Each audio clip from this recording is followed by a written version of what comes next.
নাসিরউদ্দিন পাটোয়ারি তারেক রহমানকে কাগুজে বাঘ বলেছে গতকাল 4টায় শহীদ মিনারে।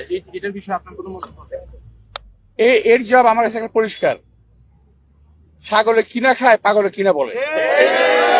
আব্বাস ভাই, সবাই বলছে আপনি অনেক ধৈর্যের পরিচয় দিচ্ছেন, অনেক স্লেজিং এর মুখে আছেন, আপনি আসলে বিষয়টা কিভাবে ম্যানেজ করছেন? এটা আমি মনে করি যে আল্লাহ তালা আমার একটা পরীক্ষা নিচ্ছেন, এবং আমি চাই যে আল্লাহ তালা যেন আমার ধৈর্য দ্বারা পরীক্ষাটা ইলেকশন মতো রাখেন। এটা কি আপনি কি একটু রাজনৈতিক কৌশল হিসেবে দেখছেন? আপনার মতো বলা হয় যে আপনি অনেক হেভি না, এটা হচ্ছে কি ইরিটেট করার জন্য, আমাকে একটু মানসিক ভাবে অশান্ত করার জন্য কোন একটা মহল করছে।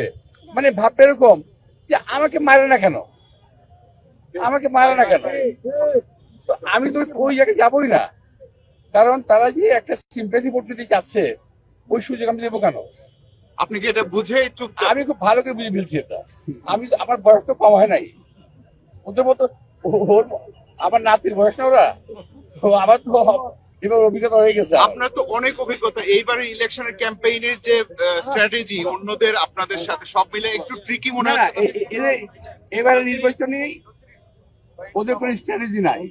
ওদের স্ট্র্যাটেজি হলো কোন রকম ক্ষমতায় যাওয়া, পার্টিকে বিরক্ত করে, মানে কোনো বিরোধী দলকে, অপোজিশন পার্টিকে বিরক্ত করে একটা সিন ক্রিয়েট করে সিম্পেথি নেওয়া।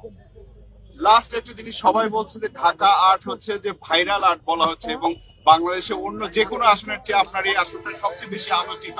এই বিষয়ে আপনি কি? না, এটা হচ্ছে কি, আমি এক নাম্বার হলো এখানে আমি একমাত্র স্ট্যান্ডিং করে মেম্বার, এবং এখানে যা হচ্ছে এটা অনেকটা বিনোদনমূলক ঘটনা ঘটাচ্ছে কেউ কেউ, এই জন্য জনগণ এই দিন নজর খুব বেশি দিচ্ছে।